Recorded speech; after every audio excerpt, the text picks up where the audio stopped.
இப்போ வந்து கடலைப்பருப்பு ஆனத்துக்கு தேவையான பொருட்கள் என்னென்னு பார்த்துடலாம். ஒரு மூடி தேங்காவை வந்து மிக்ஸி ஜாரில் நம்ம அரைச்சி எடுத்து வச்சாச்சு.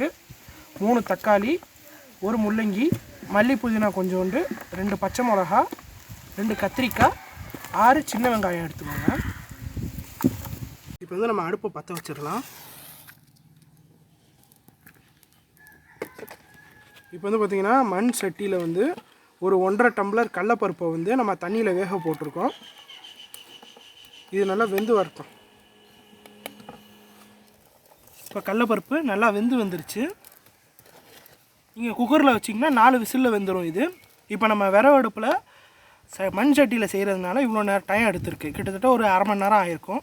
இப்போ இது நல்லா வெந்து வந்துருச்சு. இதில் வந்து நம்ம நறுக்கி சுத்தம் பண்ணி வச்சுருக்க கத்திரிக்காய், முள்ளங்கி இது ரெண்டுத்தையும் போட்டுடலாம் ஒன்றா. நம்ம காய்கறியெல்லாம் போட்டாச்சு. இதில் வந்து மசாலா ஐட்டம் சேர்த்துடலாம். ஃபஸ்ட்டு மல்லித்தூள் வந்து 2 ஸ்பூன் சேர்த்துக்கோங்க.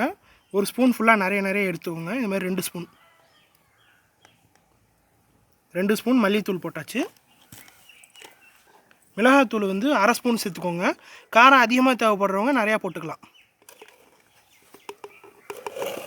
அப்புறம் மஞ்சத்தூள் வந்து 1 டீஸ்பூன் சேர்த்துக்கோங்க. உப்பு வந்து தேவையான அளவு. இது எல்லாத்தையும் நல்லா ஒன்றா கிண்டி விட்டுட்டு மூடி போட்டு வேக வச்சுருங்க. நல்லா கொதிச்சு வந்துருச்சு. இந்த டயத்தில் வந்து நம்ம தக்காளி, பச்சை மிளகா, சின்ன வெங்காயத்தையும் நறுக்கி வச்சுருக்கோம்.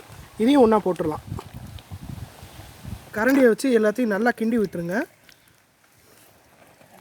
இதெல்லாம் வேகட்டும். ஓகே, இப்போ நல்லா கொதிச்சு வந்துருச்சு. இதில் வந்து நம்ம இப்போ தேங்காய் அரைச்சி வச்சதை ஊற்றிடலாம் ஒன்றா.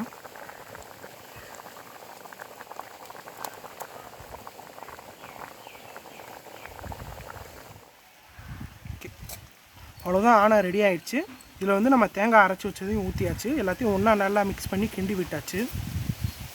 இப்போ ஆணம் நல்லா கொதித்ததும் ஆணத்தை நம்ம இறக்கி வச்சிடலாம். நம்ம கடலைப்பருப்பு ஆணத்துக்கு தாளிப்பு செஞ்சுருவோம்.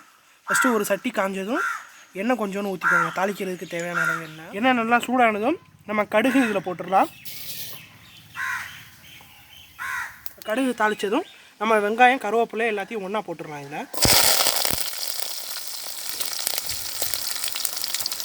இதில் வந்து மிளகாத்தூள் அரை ஸ்பூன் போட்டுடலாம்.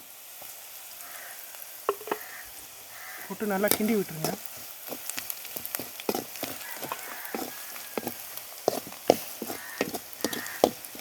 தாளிச்ச இதை ஒன்றா கலந்துடலாம் ஆனத்தோட.